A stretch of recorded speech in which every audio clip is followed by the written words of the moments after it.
Olá pessoal, então nessa aula a gente vai ver um pouquinho mais dessa dinâmica da excelência operacional, dessa dinâmica da melhoria contínua, que é buscar essas mudanças nas iniciativas. Eu já comentei um pouco com vocês quando a gente estava falando lá do contexto histórico, um pouquinho do toyotismo, mas vale a pena a gente de novo dar uma aprofundada maior nisso daí, tá? Então agora, toda vez que a gente fala de melhoria, de impactar indicadores, de tornar o nosso processo diferente, melhor, mais otimizado, a gente tem que entender esse conceito fundamental aqui, que melhoria requer mudança, mas uma mudança nem sempre resulta em melhoria. Então a gente tem que saber aprender com as nossas mudanças, e boa parte desse aprendizado vem de você ter um indicador e de você ter um roteiro, de você ter uma sequência de atividades para construir esse conhecimento específico, para a gente sair daquela tentativa e erro e ir para um modelo maior de tentativa e aprendizado, tudo bem? Que é o que a gente coloca lá, a construção da melhoria, a nossa capacidade de gerar melhoria vai da gente ter um conhecimento profundo nos métodos e tudo mais que a gente tem, e também um conhecimento específico no assunto. Tem que entender ali, ter uma mudança que vai me refletir as melhores práticas no assunto que eu estou trabalhando, Então, se eu estou falando de servir uma refeição mais rápida, mais gostosa, que vai gerar mais valor para o meu cliente, eu tenho que aprender a cozinhar, olhando, tendo um feedback. Então, fiz um pouquinho diferente. Meu cliente gostou mais? Ah, gostou. A porcentagem de gente dando bom aumentou. Ah, então beleza, essa é uma melhoria boa, eu mantenho, E como nós vimos da revisão, a maneira mais usual, a maneira mais eficiente que a humanidade encontrou para você gerar tipos de mudança, gerar aprendizado a partir dessas mudanças, é a utilização do método científico. E como é que funciona esse método científico? Bom, tudo começa quando a gente observa um fato ou um fenômeno. Por exemplo, observei que o meu indicador de consumo de energia elétrica está acima da meta, ou ele está muito alto comparado com a minha concorrência. Daí eu tenho que ter o quê? Após a observação, a gente faz uma análise para entender o que está acontecendo e gera uma hipótese. Então eu vou lá, olho a máquina assim, assim, assado e vejo que provavelmente esse consumo maior de energia elétrica é por causa de um desbalanceamento que tem num eixo na máquina. Então, beleza, eu estudei, olhei, desenvolvi uma hipótese. Com base nessa hipótese, eu falo, se a energia elétrica maior está sendo gasta por causa do desbalanceamento, então eu gero uma predição, como que esse processo vai acontecer. Então, eu vou lá, eu vou balancear aquele eixo e eu espero ver um consumo menor de energia elétrica por tonelada de material processado. Só que, por enquanto, a gente está no mundo da cabeça, Eu tenho que sair desse fato previsto e observar o fato real. Então, vou lá, calibro, reajusto e vejo. Diminuiu o consumo para onde eu gostaria? Diminuiu. Ah, então bom, entendi a minha hipótese. Não diminuiu. Ah, então eu tenho que refinar essa hipótese, A partir de uma nova análise, eu tenho novas hipóteses melhores e assim caminha a humanidade, Então, com base na predição, a gente realiza um experimento e observa, Será que esse fato é real? Será que ele não é real? E assim a gente vai aprendendo e a gente vai a cada ciclo melhorando a nossa hipótese, gerando conhecimento sobre o que nós estamos fazendo e, ao mesmo tempo, impactando positivamente os indicadores da minha organização. É a mesma coisa, eu estou gastando muita energia, então eu vou calibrar. Fui lá, calibrei, vi que reduziu bastante. Então, aprendi que para ter um bom consumo, aquele eixo tem que estar nivelado. Ah, mas eu ainda quero melhorar ainda mais. Então, o que está gastando energia agora? Ah, está faltando a lubrificação. Então, é uma hipótese.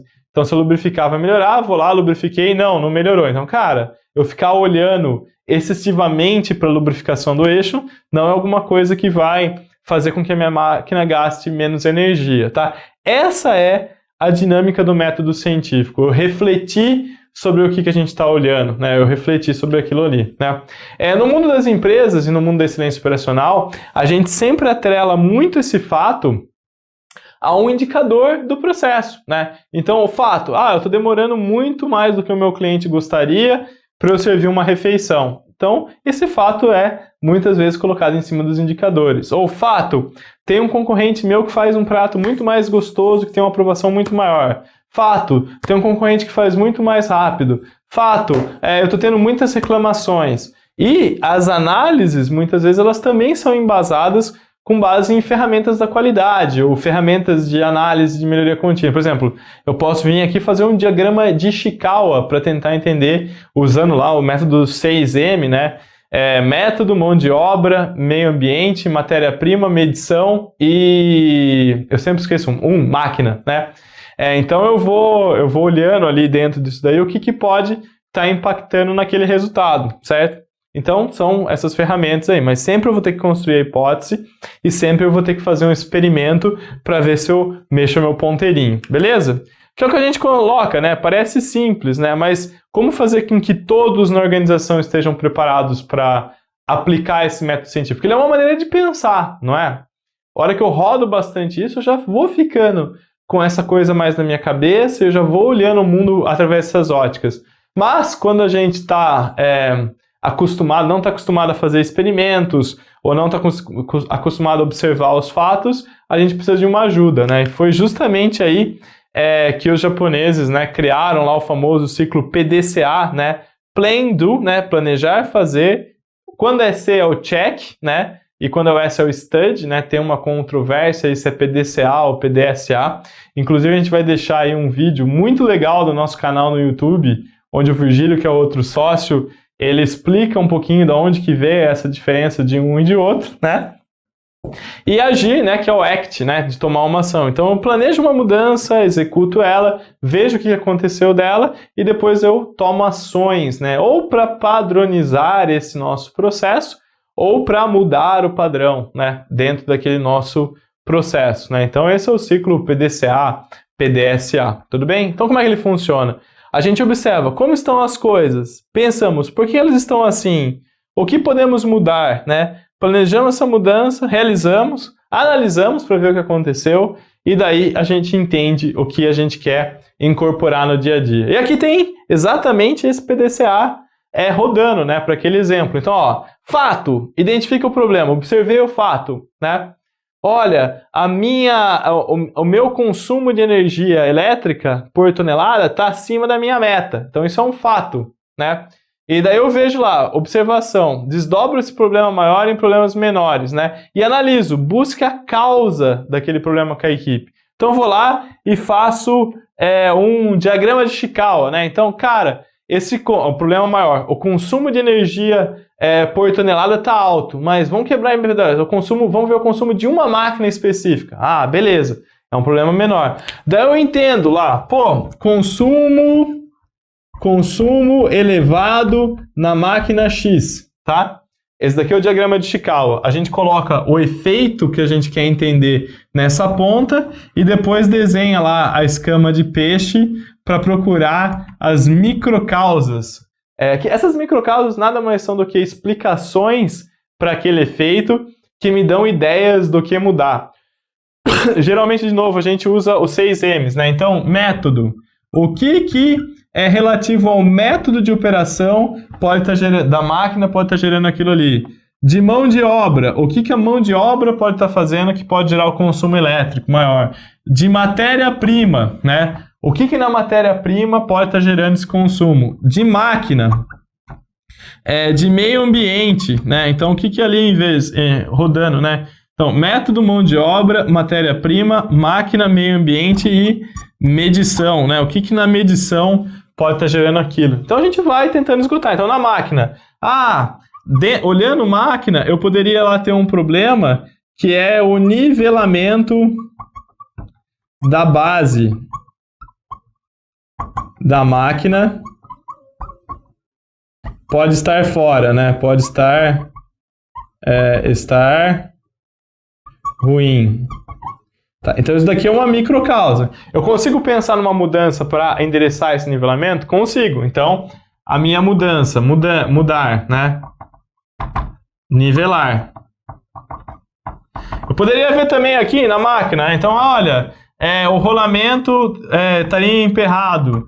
A injeção, o bico injetor poderia estar desregulado. Daí eu vou pegando essas várias ideias de mudança, né, que surge da minha análise, e eu crio lá um plano de ação. Aqui a gente usa o 5W2H, né, então, what, né, o que vai ser feito, who, quem vai fazer, when, quando vai ser feito, where, onde vai ser feito, why, a razão, e o how, né? 5W1H, o 5Wh. Além do how, tem o how much, né? Que é o quanto que a gente vai gastar, né?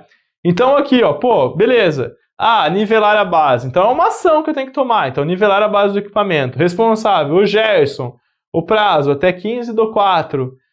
O local, na laminação, né? A razão, para evitar a quebra do mancal e também desbalanceamento que vai afetar aquilo ali, né? E o como que ele vai nivelar a base? Poderia colocar outra, trocar o rolamento, o Augusto, e assim vai. Regular os injetores, e assim vai. A mesma coisa a gente poderia ver, né, para método, né? Então, a operação, a velocidade está muito alta, que não precisa daquilo. Então, a gente muda isso daqui. Enfim, eu vou olhar o que está acontecendo no processo, tentar entender como que aquelas coisas estão batendo ali e planejar as minhas mudanças. Eu tenho plano de ação. Essa é a primeira etapa que os japoneses colocaram lá no roteiro, né?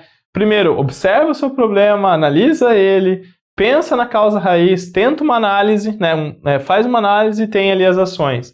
Uma vez que eu tenho o plano de ação, eu passo para o do, né? Executar o plano de ação. Então vai lá um mês, todo mundo trabalhando e mudando, e nivelando, etc e tal. E daí a gente tem lá a entrega, né? A hora que eu terminei de entregar, eu vejo lá, ó, verificação do item de controle, né? Verifique a evolução do seu item de controle, do seu indicador, né? Então, ele melhorou? Melhorou, sim. Então eu padronizo, adoto o que deu certo, né?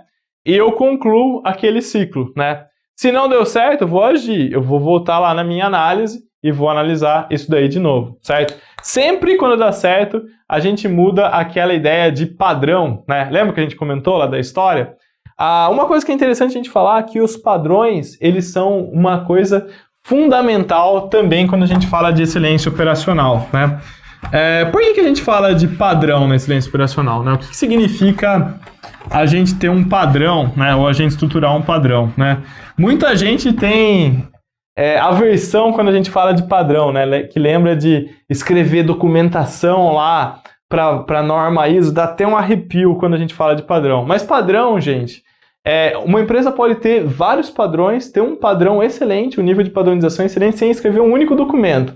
Embora isso não seja tão usual, tá? Geralmente os documentos ajudam a gente mesmo. Mas o que é o padrão? O padrão é quando eu garanto que consistentemente esse processo está sendo executado pelas pessoas que trabalham nele da melhor maneira possível, conhecida pela organização, certo?